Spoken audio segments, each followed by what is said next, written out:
Seperti apa pikirannya Sokrates tentang pengenalan diri. Pentingnya kita mengenali diri. Ini sebenarnya malam hari ini saya membawa banyak tafsir-tafsir terhadap gagasannya Sokrates untuk mengenali diri. Kuncinya hidup kan memang ada di sini. Yang pertama, mari kita ingat dulu Sokrates ini menggeser orientasi berpikir zaman itu dari nalar atau cara berpikir kosmosentris menjadi antroposentris. Kosmosentris itu berpikir yang pusatnya ada pada kosmos. Berpikir tentang alam. Apa sih hakikatnya dunia ini? Alam ini diciptakan bahannya apa ya? Dan seterusnya. Jadi tokoh-tokoh filsafat awal seperti Thales dan kawan-kawan yang dulu pernah kita bahas, ini kan cara berpikirnya disebut jenisnya kosmosentris. Pusatnya ada pada kosmos. Nah, begitu sampai pada Sokrates, digeser cara berpikir ini. Bagi Sokrates ada yang lebih penting untuk dibahas, yaitu manusia itu sendiri. Namanya antroposentris. Antropos itu manusia. Sentris itu ya sentral, terpusat. Jadi dia menggeser pemikiran orang dari berpikir tentang kosmos, alam semesta, menjadi berpikir tentang manusia. Ya menurut Sokrates lebih penting garap manusianya ini dulu. Ya kemungkinan ada kegelisahannya Sokrates tentang manusia zaman itu. Ya kalau nanti teman-teman membaca biografinya kan itu banyak kegelisahan-kegelisahan sehubungan dengan dunia politik saat itu. Nah, maka dia lebih fokus menggarap manusianya. Inilah maka ada yang mengkritik Sokrates. Sokrates ini dibilang anti ilmiah. Ilmiah atau ilmu itu kan memang banyak membahas sains, membahas kosmos, mekanisme alam dan seterusnya. Sokrates malah membahas manusianya. Yo, kita silahkan teman-teman setuju yang mana. Kalau bagi saya sih semuanya ya penting. Alam ya penting, manusia yang penting. Tergantung kita lihat nanti situasi yang mana, konteksnya apa. Semuanya ayat-ayat Allah. Mungkin sudah pernah saya sampaikan ya, ayat-ayat Allah itu kan sejauh yang saya tahu setidaknya ada 4 jenis. Yang pertama tentu saja yang sifatnya tertulis nas, wahyu. Ayat-ayat qauliyah. Yang kedua ayat-ayat alam semesta yang kosmos tadi, namanya ayat-ayat kauniyah. Yang ketiga manusia itu sendiri. Al-Quran kan juga menyuruh membaca diri kita. Ayat-ayat nafsiyah. Dan yang keempat sejarah. Ayat-ayat tarikhiyah. Kita harus paham sejarah, mengambil ibroh dari pengalaman-pengalaman sejarah, sehingga kita bisa memperbaiki peradaban, tidak jatuh pada masalah yang sama. Nah, jadi ada 4 ayat. Sokrates milih ayat-ayat nafsiyah, membaca manusia. Karena memang kuncinya berpikir, kuncinya hidup itu ada pada manusia. Satu-satunya makhluk yang sadar bisa membaca itu ya manusia. Maka bereskan dulu manusianya. Nah, kalau manusianya beres nanti enak membaca ayat-ayat yang lain. Kalau manusianya ndak beres, ya membaca ayat qauliyah kah, kauniyah kah, tarikhiyah kah, kemungkinan juga ndak beres. Karena yang punya kacamata untuk membaca itu manusia. Baik, jadi ini catatan pertama ya. Sokrates itu menggeser orientasi dari kosmosentris menuju antroposentris. Nah, ini misinya Sokrates. Jadi dia ini di zaman itu berhadapan dengan kekuasaan, juga berhadapan dengan kaum sofis. Kaum sofis ini orang-orang yang mencari keuntungan dari ilmu dan kepandaiannya. Nah, itu ada kalimat dari Sokrates yang menurut saya menarik. Inilah misinya dia. Kata Sokrates, saya tidak peduli dengan hal-hal yang dipedulikan oleh banyak orang. Menghasilkan uang, memiliki rumah yang nyaman, pangkat militer atau sipil yang tinggi, dan semua aktivitas lainnya. Termasuk penunjukan politik, perkumpulan rahasia, organisasi partai yang berlangsung di kota kita. Silahkanlah semua itu jalan, aku tidak tertarik dengan itu. Tapi aku akan menetapkan diri untuk mempersembahkan kepadamu semuanya, kalian semua, apa yang saya anggap sebagai layanan terbesar yang mungkin. Aku akan mencoba membujukmu untuk tidak terlalu memikirkan apa yang orang miliki dengan apa yang engkau miliki. Maksudnya, kita tidak usah sibuk membanding-bandingkan diri dalam hal kepemilikan, sehingga menjadikan dirimu sebaik dan serasional mungkin. Jadi dia punya misi agar orang-orang semuanya saja jadi orang baik dan orang rasional. Tidak sibuk pada hal-hal kepemilikan. Nah, ini aku mempersembahkan diriku untuk itu. Bahkan Sokrates ini dikenal hidupnya juga miskin. Jadi memang dia mempersembahkan hidup sepenuhnya untuk kebenaran dan juga kebaikan. Baik, ya ada yang bilang, tapi ini perlu diteliti juga, jangan-jangan dia nabi. Ya wallahu a'lam, karena nabi itu kan sekian ratus ribu. Kita kan memang hanya mengimani 25, tapi yang lain kan kita tidak tahu. Ada yang bilang, bahkan menulis buku bahwa Sokrates ini sebenarnya dialah yang oleh Al-Quran disebut Luqmanul Hakim. Coba dicari buku itu. Saya tidak bisa menyampaikan di sini, itu argumennya panjang lebar sekali. Kalau di buku itu disebut Sokrates ini kulitnya hitam.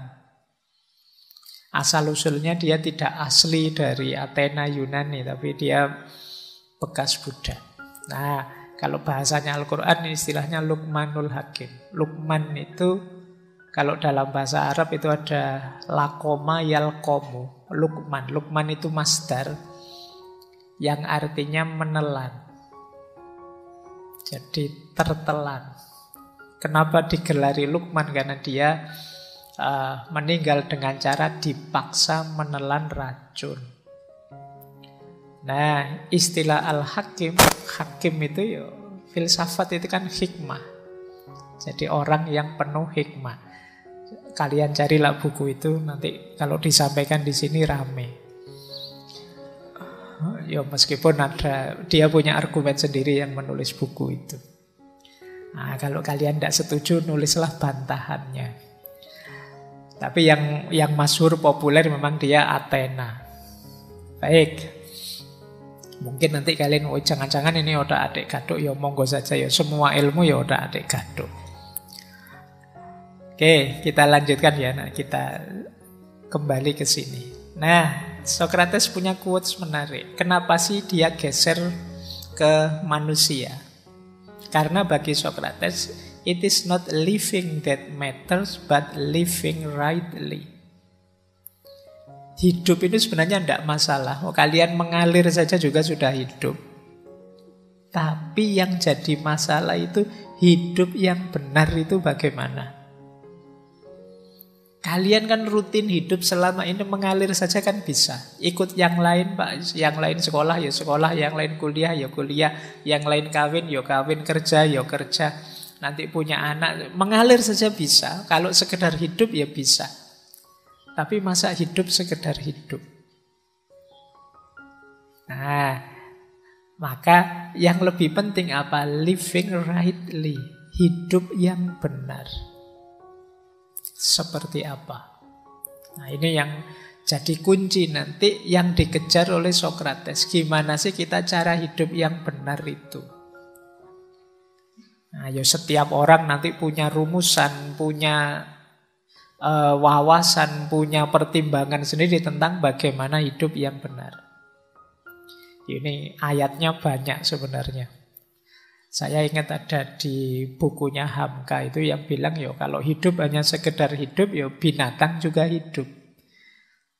Kera juga hidup, monyet juga hidup, kerbau juga hidup, semut juga hidup. Kalau sekedar hidup rutin saja mengandalkan insting ya semua makhluk ya hidup. Lah terus apa istimewanya manusia yang diberi Allah? Akal budi. Disitulah pentingnya living rightly. Hidup yang benar. Nah, di sini baru matters, baru masalah sekarang. Seperti apa sih hidup yang benar itu? Jadi ini jadi pintu gerbangnya kalau kita ingin masuk ke gagasannya Sokrates.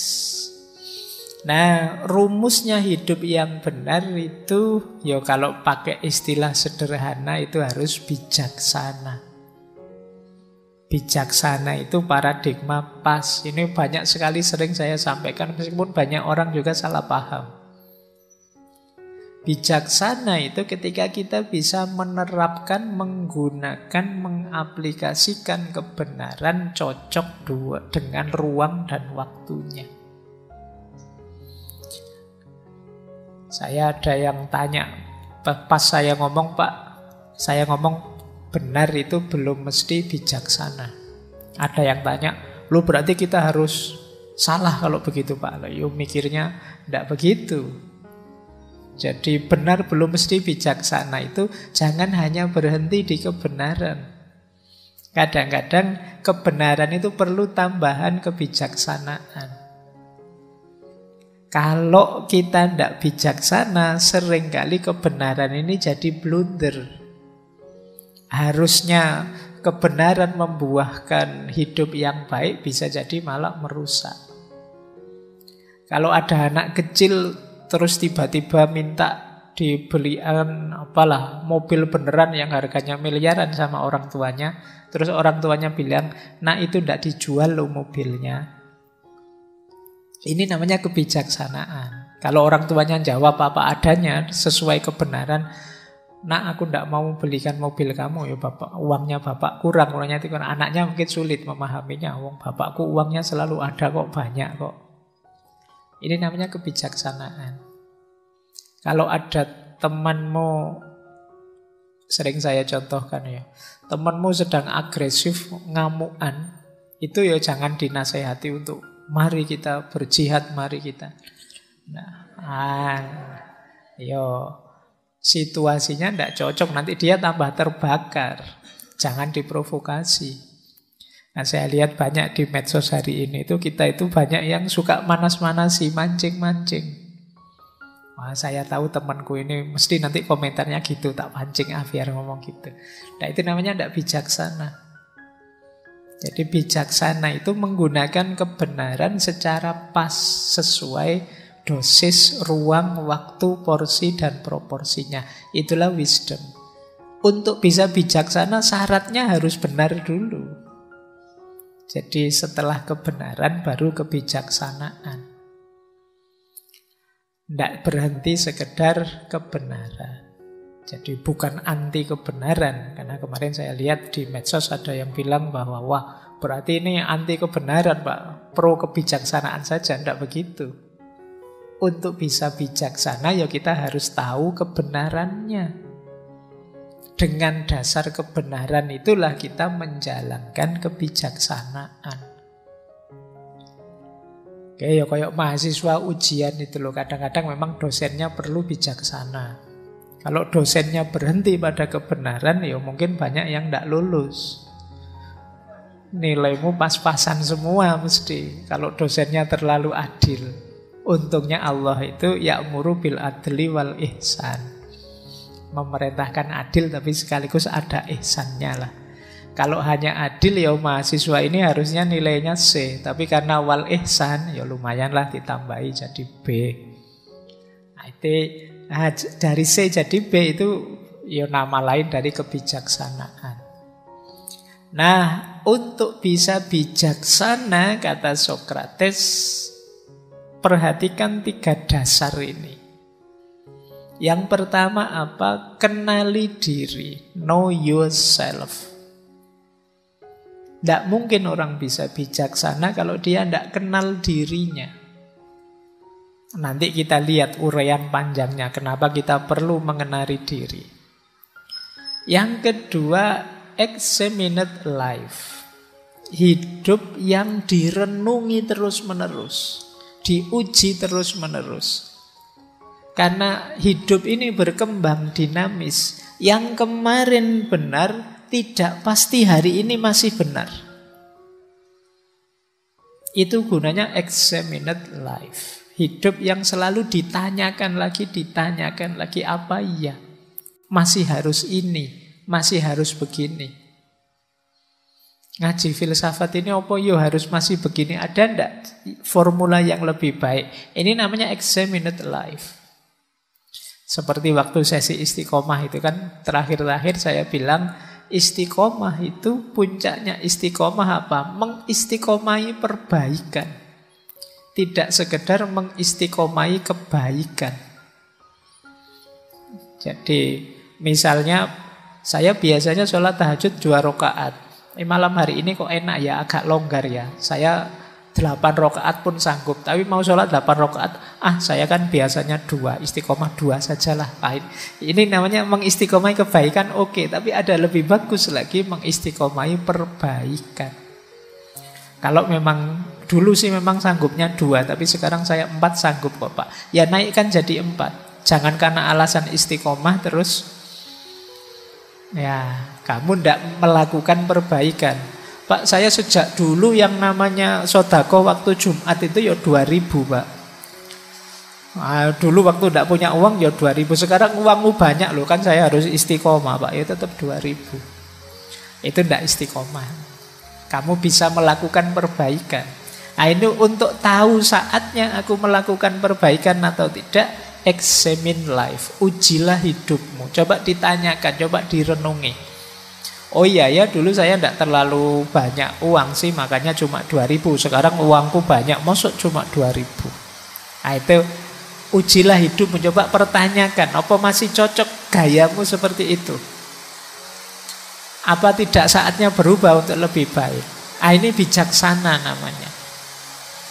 Jadi, dasar bijaksana yang pertama, pemahaman diri, pengenalan diri. Dasar untuk bijaksana yang kedua itu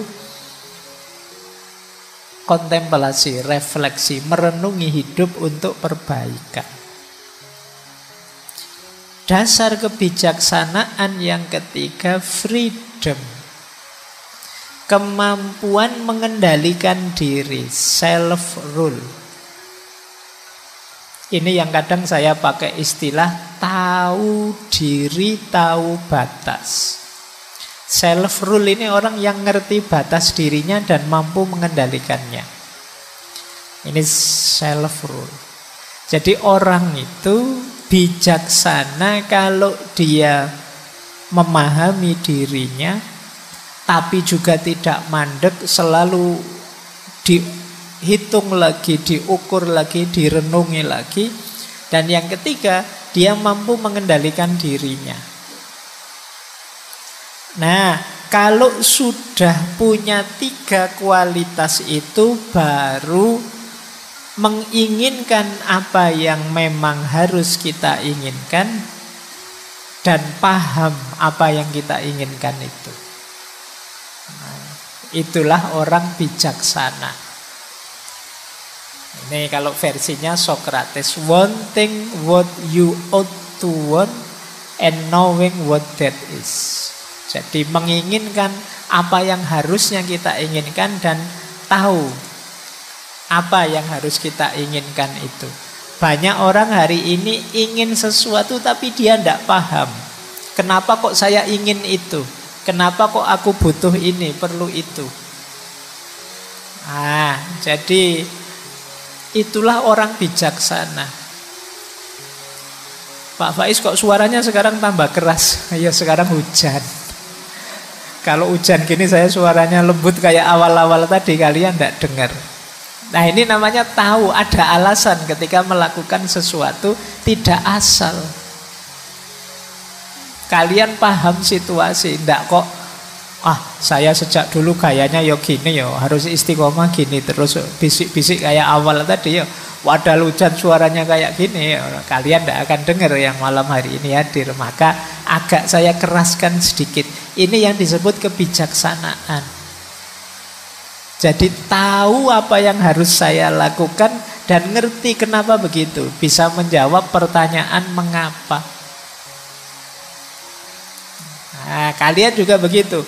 Biasanya ngantri masuk ke sini sudah ngambil minum. Tadi minumnya belum siap, tidak apa-apa kalian masuk. Nah sekarang ditanya kalian, enaknya kamu keluar ngambil minum atau sudahlah, tidak usah biar saja. Nah, itu kalian harus ngerti dasarnya.